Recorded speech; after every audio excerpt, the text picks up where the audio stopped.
হঠাৎ করেই বিকেল বিকেল বান্ধবী আর দাদা দুজন মিলে চলে এসেছে আমাদের বাড়িতে। আসলে কয়েকটা দিনের জন্য তো বাড়িতে থাকবো না, তাই ওরা দেখা করতে এসেছিল। ওরা আসাতে না আমারও বেশ মনটা ভালো লাগছিল, জানো তো। ওরা চলে যাওয়ার পরে আমিও রেডি হয়ে গেছি, এখন আমাদেরও বেরোতে হবে, সময় হয়ে গেছে বেরোনোর। আর আমি এত ঘামছিলাম টেনশানে। তো যাই হোক, এদিকে ভ্যানও চলে এসেছে, সবাইকে প্রণাম করে নিচ্ছে ও, আমিও প্রণাম করে নিয়েছি। আর দিদাকে বলছিলাম সাবধানে থেকো, ভালো থেকো, তো সব দিকে খেয়াল রাখবে।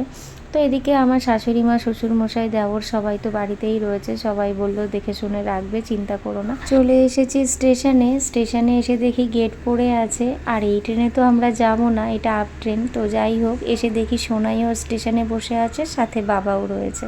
তো সোনাই গেল আমাদের টিকিট কেটে আনতে, এই যে টিকিটটাও কেটে এনেছে। ছেলে আমার এখন অনেক বড় হয়ে গেছে। আর ওকে বলছিলাম, কী রে আমি যাচ্ছি, তোর মন খারাপ করছে না?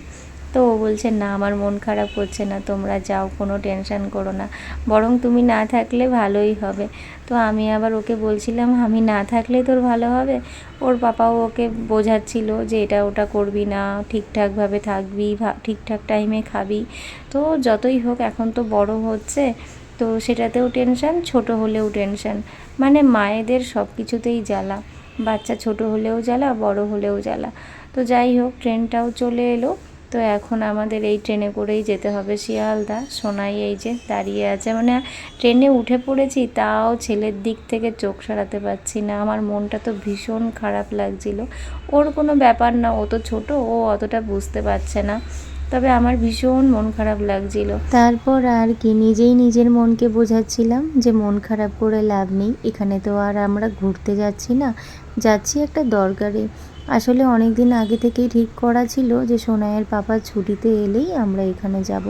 যদিও ট্রেনের টিকিট হচ্ছিল না, জানো তো, অনেক কষ্ট করে তৎকালে বেশ কয়েকদিন পরে এই টিকিটটা হয়েছে। চলে এসেছি শিয়ালদাতে। আর শিয়ালদা স্টেশনের বাইরেটা জানো তো এখন অনেকটাই ফাঁকা হয়ে গেছে।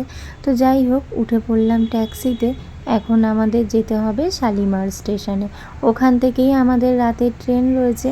আচ্ছা, যেতে যেতে এই গাছটাতে এই ফলটা দেখলাম, এই ফলটা কি ফল আর এটা কি গাছের ফল আমি তো বুঝতে পারছি না, তোমরা জেনে থাকলে কমেন্টে জানিও।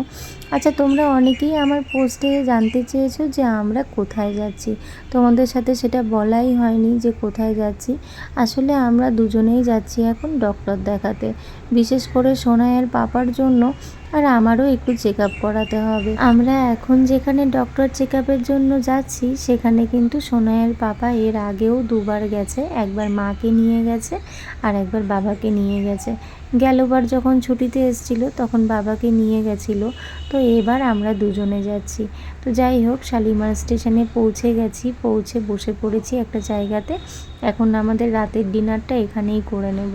তো বাড়ি থেকেই সব বানিয়ে নিয়ে এসেছি। আর জানো তো, কোথাও যাওয়ার হলে আমি যেমন বাড়ি থেকে খাবার বানিয়ে নিয়ে আসি, এই দায়িত্বটা যেমন আমি পালন করি, ঠিক তেমনই সোনাইয়ের বাবা, মানে যেখানে যাওয়ার সেখানে গিয়ে সেই খাবারটাকে বের করে হাতে দেওয়ার দায়িত্ব ও পালন করে।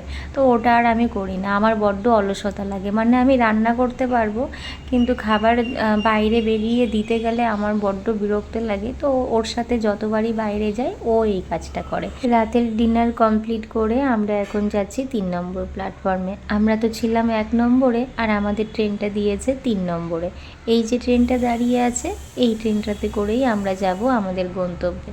উঠে পড়লাম ট্রেনে। আর জানো তো, ট্রেনে উঠে আমার মনে হচ্ছিল যে আমি কত যুগ পরে দূরপাল্লার ট্রেনে উঠেছি। আসলে এখন তো সেরকম কোথাও ঘুরতে যাওয়া হয় না, তাই আর এরকম দূরপাল্লার ট্রেনে ওঠাও হয় না। তো যাই হোক, এই দেখো, ট্রেনে উঠেও কিন্তু এই কাজটা সোনাইয়ের পাপাই করে। তো ও যখন সাথে থাকে আমি এই ছোট ছোট কাজগুলো আর করি না। এই কাজগুলো করতে না আমার বড্ড অলসতা লাগে। ও বিছানা করে দিল, আমাদের সিটটা ছিল মিডিলে আর আপারে, তাই আমরা বিছানা করে শুয়েও পড়লাম। এখন শুধু ভালোভাবে গন্তব্যে পৌঁছানোর অপেক্ষা।